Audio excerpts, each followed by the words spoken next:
Barley water म्हणजे काय? तर बघा, जव ज्याला संस्कृत मध्ये म्हणतो आपण यव.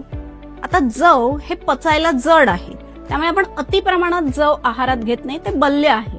पण जर तुम्हाला वारंवार ऍसिडिटी होते, तुमचं लिव्हर फंक्शन व्यवस्थित होत नाहीये, लिव्हरला डिटॉक्स करायचंय, कोलेस्ट्रॉल वाढलेला आहे, वेट लॉस होत नाहीये आणि सतत ऍसिडिटीने तुम्ही हैराण आहात, तर हे बार्ली वॉटर तुम्ही नक्की ट्राय करा. बघा, अर्धा ते 1 चमचा बार्ली घेऊन पाण्यामध्ये ती भिजवून थोडंसं ते उकळवायची. म्हणजे 2 कपाचं 1 कप पाणी करायचं आणि ते रूम टेम्परेचरला आल्यावरती ह्या पाण्याचं आपल्याला सेवन करायचंय. बघा, या पाण्यामुळे तुमच्या शरीरामध्ये असंख्य स्त्रोतस असतात, तिथपर्यंत ते पाणी पोचून शरीरामधला कफ पित्ताचं शमन होऊन तुमची ऍसिडिटी कमी होते. त्याचबरोबर कोलेस्ट्रॉल, फॅटी लिव्हर हे सगळं कमी होण्यासाठी या बार्ली वॉटरचा आपल्याला खूप फायदा होत असतो.